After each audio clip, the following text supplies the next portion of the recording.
Good afternoon and welcome to Goizueta's virtual class chat. Thank you for joining us. My name is Angela Bostic. I'm the Associate Dean of Marketing and Communications here at the Business School, and I am joined today by Professor Doug Bowman in what will be one of our first virtual class visit chats. So thank you guys for joining us and for participating today. A little bit of housekeeping before we get started. As you can see, we are in a classroom here, so we're going to make this as virtual as possible for you guys. This also means you're going to be able to submit questions as we go along right in your chat window, and myself and others off camera will be fielding those. There are two types of questions you should be submitting. The first are those you have for Professor Bowman as he kind of goes through the deck, and the second are the responses to some of the questions that he'll be asking. So just like a regular classroom, he'll be prodding you to hear about your responses to some of the material that he's presenting. You can go ahead and submit those in there, and I will select a few of those to provide to him as answers so that it operates a little bit more like the average classroom.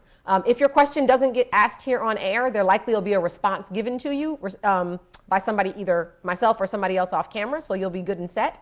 The talk is about 20 minutes long, and then we'll follow that up with a little bit of Q&A with Professor Bowman on a more one-on-one basis. So if you have any questions, you can feel free to submit those as we go along. And I think we're going to go ahead and get started. I'm going to turn it over to Professor Bowman for his talk about how Starbucks became a global brand. Great. Thanks, Angela. A relatively simple question. Why are strong brands like Starbucks so successful? Okay, let's start off. I'll ask you to take out a piece of paper if you have it close by, or if not, you can sort of draw with your finger. And what I'd like you to do is to draw me 3 images that come to mind when you think of Starbucks. Okay, 3 images, 3 different images that come to mind when you think of Starbucks.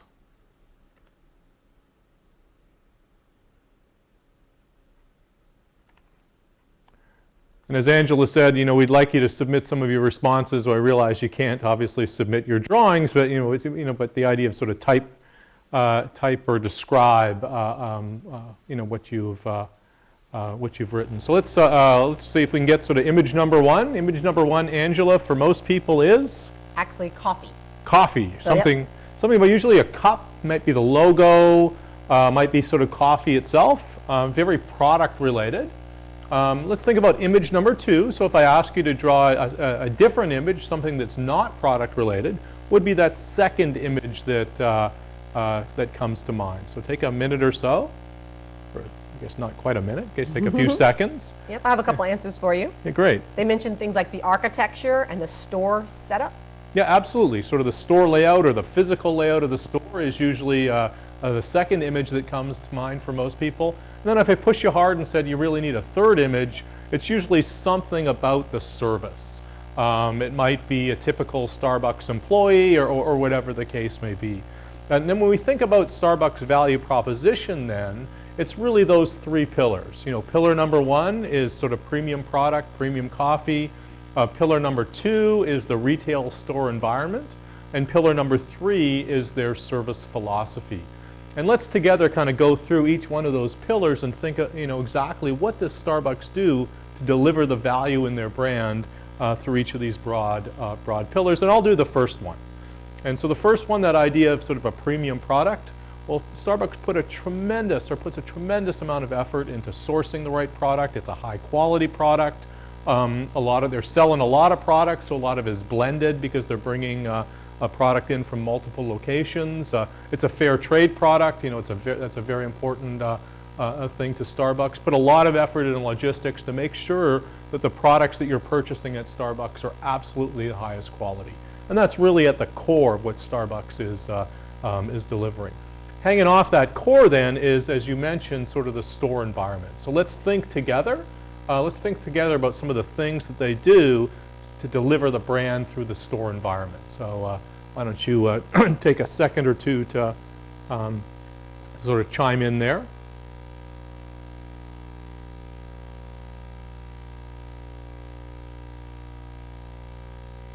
Okay, so we have some responses about the way they greet people when they come in the store. Okay, so yeah, let's save that one for when we get to the third one, which is the idea of sort of service. What about sort of the store environment itself, sort of the physical aspects of the environment, Angela? So they mentioned colors, so some of the color scheme and the warmth and the setup of it and the way that it's the lighting is set and the way that the rooms are set with the chairs. Okay, so let's kind of decompose all three of those, because there's certainly 3 or 4 things mentioned there. The first one was colors, right? The colors are carefully selected, right? There's earth tones, there's blue for the water, brown for the beans, green for the earth, red for the fire to brew the coffee.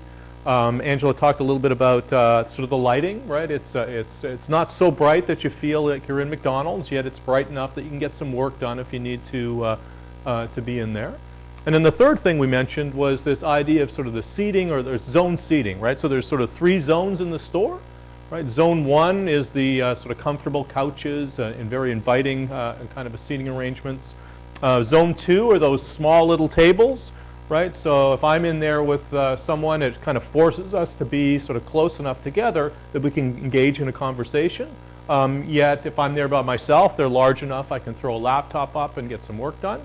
And then zone number 3 is the center of the store with the barista and the coffee machine and things like that.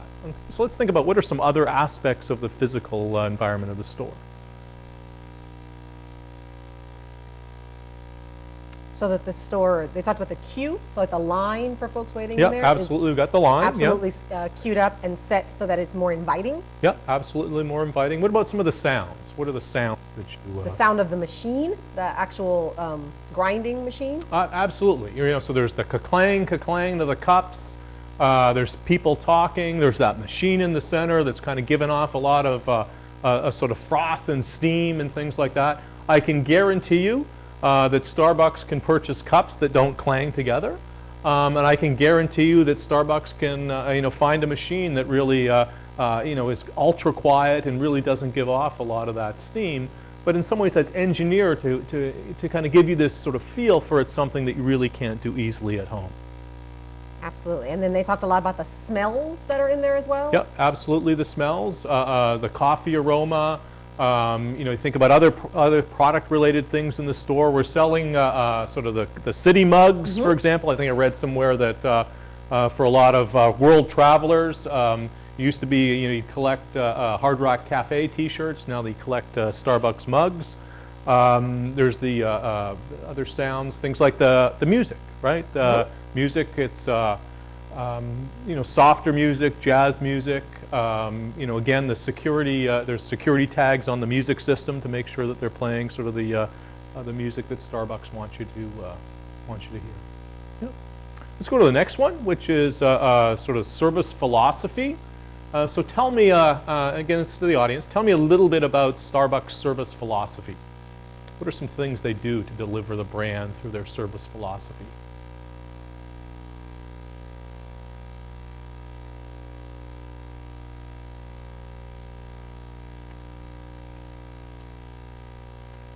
So they're talking about the personalization of the cup and the process, writing your name on the cup and making sure when they get your order, they repeat it back to you so you feel like it's kind of a one-on-one experience? Yep, again, multiple ways to kind of deliver that personalized experience. We talked about sort of the name on the cup. If you think about the employees themselves, right, they're hired on both hard skills and soft skills, right? Hard skills meaning they know about coffee, they can answer questions about coffee. Soft skills meaning that they're, in some ways trained that when I come into the store, they're trained to look me in the eye and ask me a question that I can't answer yes or no. Now, if I go, hey, where are you going? They know to back off. But if not, they've engaged me in conversation. And again, that idea of trying to create this sort of personalized experience. And so again, to summarize, and we kind of think about sort of the 3 pillars of the brand. All right, there's the product. There's the store environment, and then there's the service philosophy. Let's kind of switch gears for a little bit and kind of think a little bit about at least their historic target customer. Their historic customer, skews a bit female, roughly between the ages of, say 25, 44, white collar, educated, affluent, professional, etc. Right, so those are the sort of the descriptors. Let's think about her lifestyle. What's her life like? Why don't you kind of chime in and help us out? What's her life like? So busy, active, on the go. Busy, active, on the go. It's like hectic busy or hectic active. Imagine what her life's like, right? She's someone that's probably You know, she's managing high school friends and work friends and college friends and friends in the neighborhood. She's probably volunteering at one or two different organizations. If she has kids, she's one of these parents that's you know, kind of involved in sort of the school system and trying to make things you know, sort of improve things there. And, you know, her life is just so busy. And how does she, let's kind of step back and sort of think together, how does she deal with this hectic lifestyle? She deals with it With a cup of coffee. with a not just a cup of coffee. She doesn't, you know, when we will talk a little bit in a second, she deals with a Starbucks, right? It's not a coffee, it's a Starbucks. And it's really, you know, Starbucks is her, you know, in some way, here's her me time, right? Her oasis, her Haagen-Dazs ice cream time in some ways. And so, you know, when we kind of step back and sort of think of things, right? When you think about it from sort of a, you know, a broad perspective, we got this brand value proposition, right? You know, defined by the product, by the retail environment, by the service philosophy, and we've got this target customer with a certain lifestyle, wants, needs, etc. And there's a really tight linkage between what the brand is delivering and what the target customer is looking for. And when you have that really tight linkage, it leads to a lot of good things.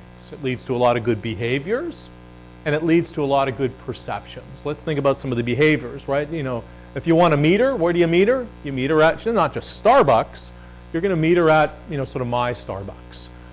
They tend to have this tendency to linger. I don't know if you've ever gone, you know, rituals around coffee. I don't know how often you've gone there on, say, a weekend. You know, it's a Sunday morning. You know, they'll often kind of go in, buy a you know, a big Sunday newspaper and kind of sit in the exact same comfy couch every morning. And lo and behold, you know, if you're in their couch, you know, in some ways, it's like, hey, well, that's my space. So these, you know, really nice behaviors around the Starbucks brand. Also really nice perceptions. You know, again, that idea, it's not a coffee. Hey, do you want to go for a coffee? Hey, do you want to go for a Starbucks? This idea of sort of this coffee house experience. And again, you know, to summarize, this idea that this tight linkage between sort of the brand value proposition and the wants, needs, lifestyles of the customer leads to a lot of these great behaviors and a lot of these great perceptions. When we think about brands, we often think about, and you know, I'll get you to kind of help us out in a second. Often think about three important questions. Question number one is, what are you selling? Question number two is, what are you really selling?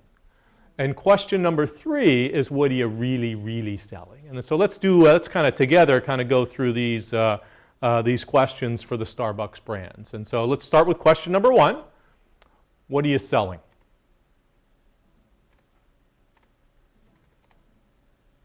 What is Starbucks selling? Angela? A cup of coffee, a latte, a tall coffee. Sure, absolutely. You know, something certainly product related. You know, coffee is certainly this, you know, that comes to mind. Question number two, what are you really selling? And that's more of the experience. So the interaction with people. Yep, absolutely. That whole coffee house experience, sort of the Starbucks experience. And then the answer to question number three, what are you really selling? If you talk to Starbucks, they'll say, you know, we want to be kind of the third place in your life. And so if you think about your life, you have, you know, kind of, you have home, you have work, and then that third place is Starbucks. When we think about kind of marketing and kind of strong brands, there's obviously the three questions I've listed there, but you know, we've also gone through another set of three questions that are important, which is really, who are your customers or who are your target? What are you selling, or what are you really selling? And obviously, why should they buy? Again, that idea of that brand value proposition.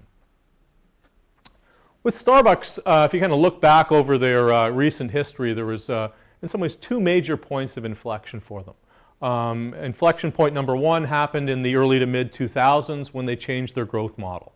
Their original growth model, right? They started out in Seattle, up in the Northeast, chasing our historical hectic, you know, kind of hectic lifestyle target customer, and then basically opened stores throughout the United States, following the, you know, they're chasing that customer around. Eventually, they got to a point where, in some ways it was, I don't want to say saturated, but there was really a sort of a, there really wasn't maybe as many opportunities to open new stores. They then needed to shift their growth model, and they shifted their growth model from one of opening new stores to increasing same-store sales. And that's why you saw a lot of things like sort of new product additions. We saw some food. You saw some dessert-type products. Again, sort of different day parts besides morning. Inflection point number 2. And before we kind of jump to that, let's talk a little bit about sort of customer satisfaction from a general perspective. And psychologists spend a lot of time, and marketers spend a lot of time studying customer satisfaction. And so on the slide, I have a 2-dimensional graph, and let's kind of think about that, its relationship between satisfaction and performance together. So on the vertical, I have change in customer satisfaction. On the horizontal, I have your performance relative to the expectations that you create. And so if you're at the origin, you're performing at expectations. If you're to the left, your performance is below expectations. If you're to the right, your performance is above expectations. And so let's think together about what that relationship looks like. Okay, so let's start at the origin. So initially, you're performing at expectations, and then you start to improve. You start to improve performance. What happens to satisfaction? Well, satisfaction goes up. Question for you, does it go up a lot, or does it go up a little? So they're suggesting that it goes up a little. It tends to go up a little. So, the idea is for relatively modest improvements in performance, we see a fairly modest change in satisfaction until we get to sort of this point of indifference where, the customer really perceives that you're really doing things differently. Let's think about the other side. So now you mess up. And so satisfaction is obviously going to sort of go down. So the same question, does it go down a lot or does it go down a little? More, goes down a lot. Yeah, absolutely. And so psychologists and marketers call this loss aversion, the idea that the effect of performance on satisfaction tends to be steeper in the domain of losses than it is in the domain of gains. And so let's step back and think about some some implications of this for a brand like Starbucks. Obviously, number one, small sort of improvements in performance relative to expectations really don't kind of move the needle a lot. You need to, in some ways, do something that's truly, kind of different. Number 2 is mess-ups, obviously, kind of hurt. You certainly need to watch that. And number 3 that really isn't quite as salient is really the dynamics here. And so imagine a situation where, Starbucks hires a little bit of extra labor, so performance goes up a little bit. What happens is expectations get recalibrated. And so now you're back at the origin, and when you pull away that labor, all of a sudden you're on the wrong side of the relationship. And so that idea of not promising or not doing something that you really can't sustain is absolutely important. Let's talk about that second point of inflection, which really was in the late 2000s when the recession led to declining sales and poorly performing stores. And I have a little video of their CEO talking about that time. And what I'd like you to do is watch that video for a couple of sort of sound bites or a couple of things that we want to remember or take away. So let me kind of sort of move to that video.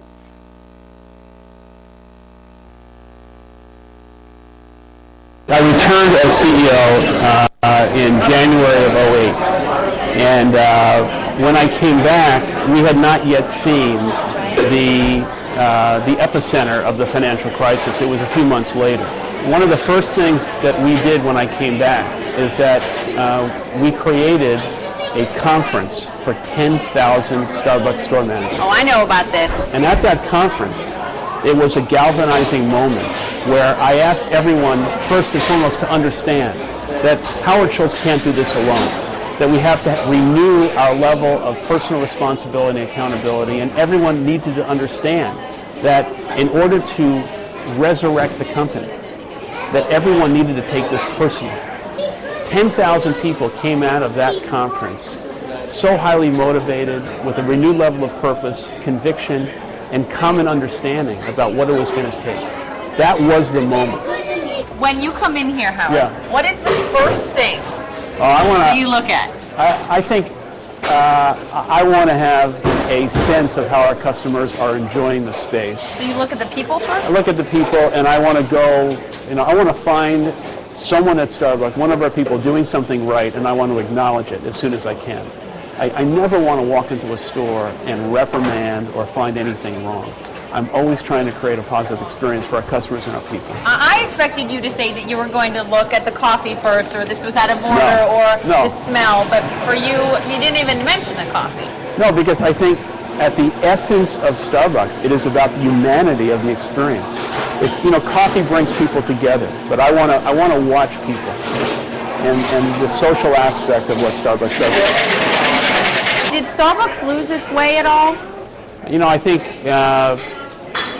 when I think back about what Starbucks experienced, we had 15 consecutive years of such unbelievable growth, development, and financial success that I think perhaps it blurred our core purpose and our reason for being. And when I returned 2 years ago, it wasn't enough just to go back to the future. We had to link the heritage and tradition of the company with relevant innovation.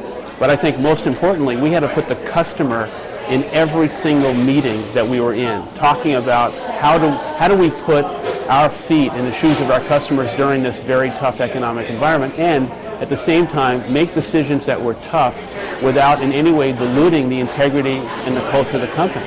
One of the hardest things for you must have been closing about 800 stores, laying people off. It's something you hadn't had to do ever, really. No, I think, listen, I think the truth of the matter is that almost every company, including your own, was facing a level of uncertainty and a financial crisis in which no one knew either how bad it was going to get, and we all had to make some very tough decisions. What I tried to do in every decision that we made, and the ones that were most emotional, is put our people first and foremost in how do we make these decisions in a way that would not in any way fracture the trust that we had built with 180,000 people. Okay, so again, my task for you is to, what are some things that he said that are noteworthy? Some things that we would want to remember.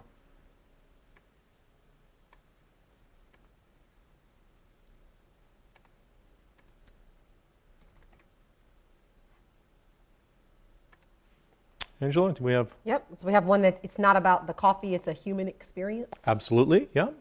So that idea of the experience. Yeah. Another one? And that the interaction with people is important. Absolutely, yeah. Keep going.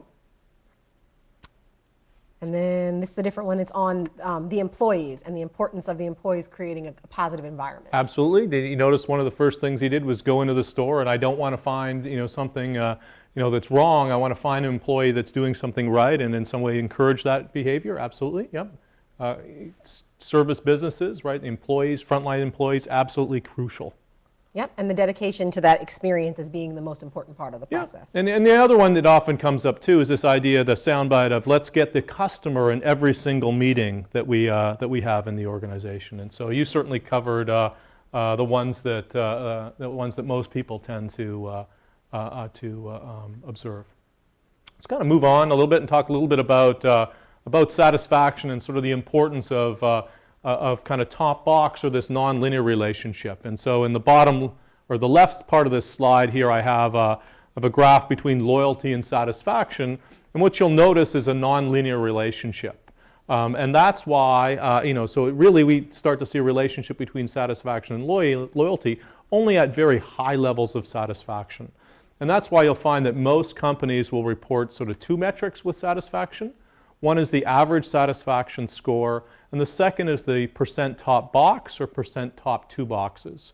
You'll also see this, so on the right-hand slide I have this idea of a net promoter is another way that companies often measure or gauge their performance. It's the response to how likely is it that you would recommend, in this case it would be Starbucks, to a friend or colleague, and the idea is we net out the 9s and 10s, the promoters, from the 0 to 6s, the distractors. Again, that idea of sort of extremes or top boxes certainly matter. Last couple of slides and then we'll wrap up. We talked about Starbucks, but there's a whole bunch of other services businesses that really do a good job at delivering their brand with every interaction. On this slide here, I have UPS. Just think about UPS. When do you interact with UPS? Obviously, when you send and receive a package, but every single day in the marketplace when you're seeing UPS drivers delivering other people's packages, and they know that, and they, in some ways, manage those interactions with the way the drivers are behaving with your packages. Ritz-Carlton, for example, was an example of a firm that was really sort of cutting edge and recognizing that the whole gamut of service employees really come into the total experience and really motivating everyone from the front desk and the concierge to the housekeeping staff to deliver the brand. And finally, Chick-fil-A absolutely does a bang-up job as well. Last slide then. Why are strong brands like Starbucks so successful? Number one is that tight linkage between sort of the brand value proposition and the wants and needs of the customer. Number two, that we didn't spend a whole lot of time today here, but the importance of innovation, certainly in mature product and service categories. Who would have thought coffee, in some ways could grow like it has with the advent of Starbucks. And then number three, that important of leadership, and in particular principled leadership and the values of the company sort of reflecting everything that it does. So let me stop here and we'll kind of sort of shift gear. If that. Yeah, we have a few questions. Thank you so much. Yep. I think that was a great presentation to sort of take us through the idea of how these brands grow. There were 2 or 3 questions, and I'm going to move back to the slide right before where you talked about UPS, Ritz-Carlton, and Chick-fil-A. Yep. And the question was, is brand experience most linked to a service industry or a service orientation? Or are there, do you have to be a service provider to have a strong brand vision? No, absolutely not. Of course, there's strong brands sort of in the product space. Coca-Cola right here in here in Atlanta. But the importance of the sort of the experience and the importance of those higher level attributions are key, whether or not it's a product or a service business. Absolutely. And then the next question relates to the slide right before where you talked about top 2 box and then kind of the detractor part. If your brand does not have enough top 2 box, so enough ambassadors, if you will, can it be successful? Are there examples of brands where people aren't rabid about it, but it's still a successful brand? Sort of in the long run, it tends to be very difficult. And so you'll find that if you don't have those evangelists, kind of in some ways, getting the leverage for your brand, it can be very difficult. And so you'll find most companies that if they see that slipping, they'll look for ways to kind of turn that around. Yep. Great. And then the last question is a thought about how would you say Starbucks is doing financially right now? This is a great model on their brand and what the brand has done, but what would be your thought of their financial setting My right guess now? is they're doing fairly well. If you look in some of the popular press reports, again, never stop innovating. Currently, they're talking about other categories. Instant coffee is an example, as one that's in some ways a kind of a sleepy category that is really an opportunity for someone like a Starbucks to come in and really revolutionize that category. And so that bodes well for, obviously, for the future. Great. Well, thank you guys for submitting your questions, and thank you, Professor Bowman. I'm going to have Professor Bowman come join us. We're going to talk a little bit about him as a professor here and some of our experiences at the business school. You should note that Professor Bowman wears a lot of hats here at the business school. He actually is also our Senior Associate Dean for External Relations, so works very closely with the school and has been here for a while. So I'd love to talk to you a little bit about your teaching at Goizueta and sort of what you like about teaching in the MBA program and specifically with MBA students. Oh yeah, absolutely. Kind of the experience that the students bring here is, really adds to the classroom. So I teach an elective, which means that, initially it's, a little bit me kind of being a little bit more directed. By the end of the class or the end of the semester, you're learning as much from your classmates and the strength of your classmates as you are from me as the instructor.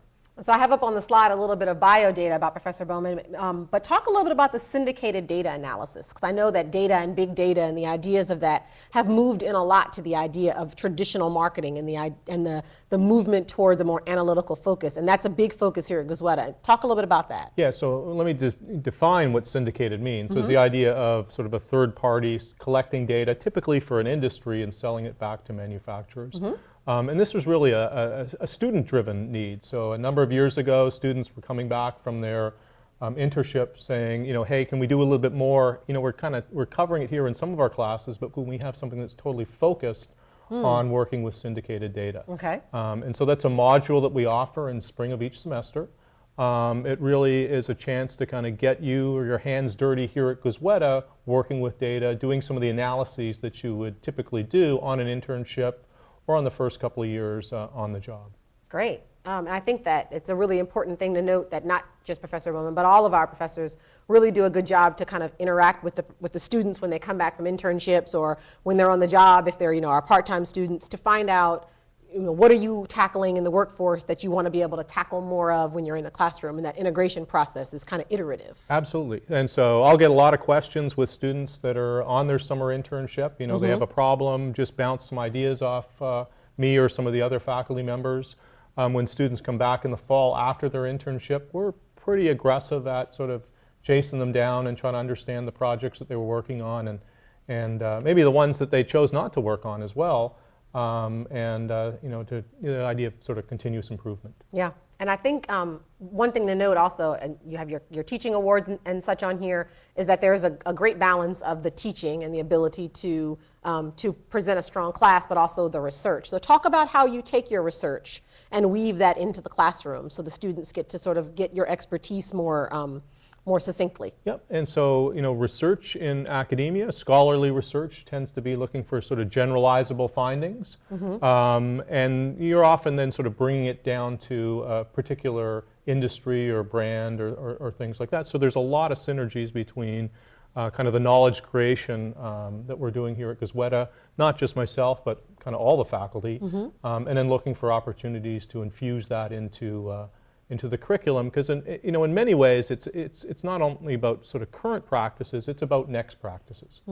Right, and I think that actually leads into a good part of how the professors here interact with students outside of the classroom. You mentioned that sometimes students are on their internship and they might contact you, and a lot of professors serve as advisors. Can you share with us a good memory you have from advising and working with students over the years that you kind of carry with you from teaching in the MBA program? Yeah, it's interesting. It's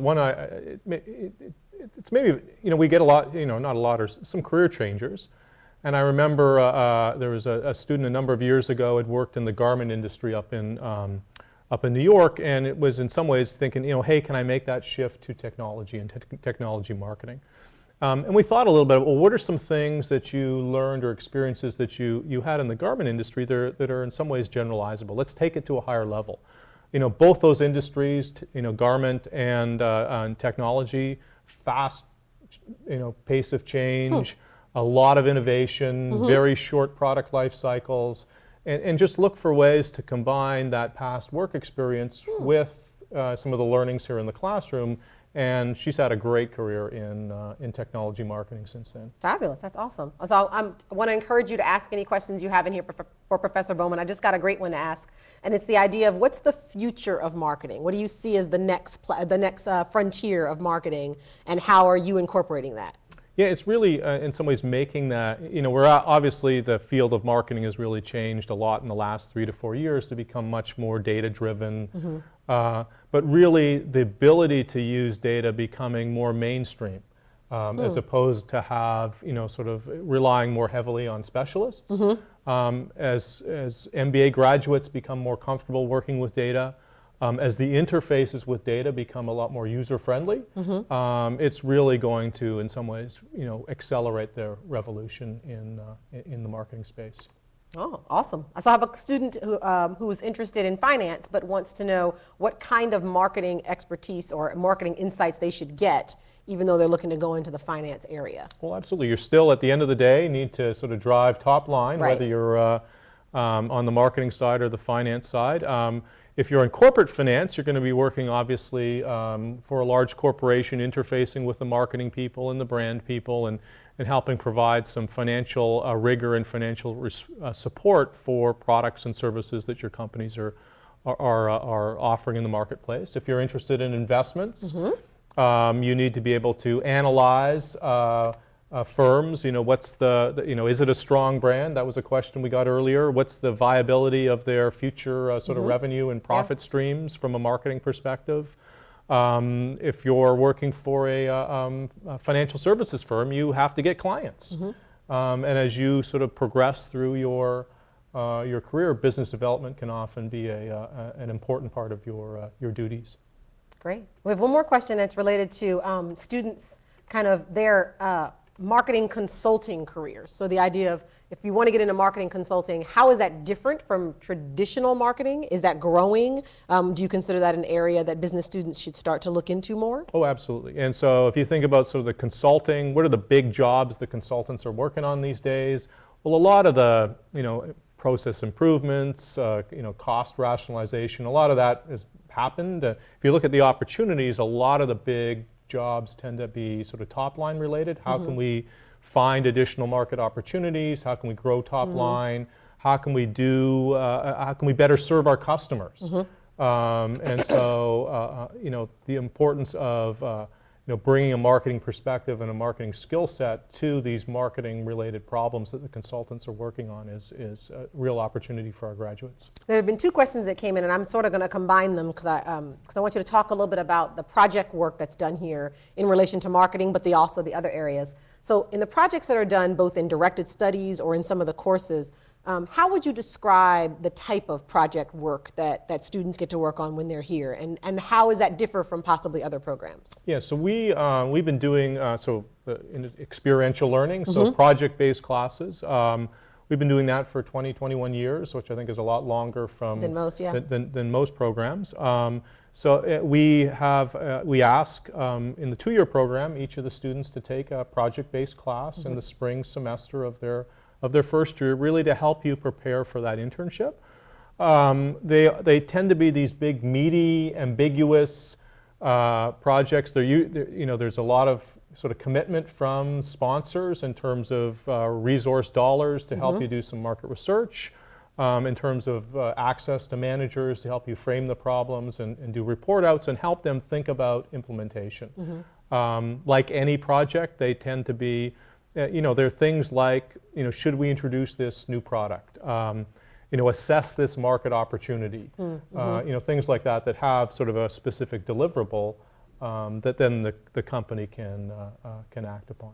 Great. So I guess the last question before we depart is, all the folks who are viewing today are either applied students or students will be joining us in the summer or fall of this coming year. Any pieces of advice you have to give them before they join the Goizueta family? No, absolutely. We were looking forward to having you here, and we hope you'll end up being a Falcons or a Braves fan by the time you get here. Fantastic. Well, we thank you for joining us.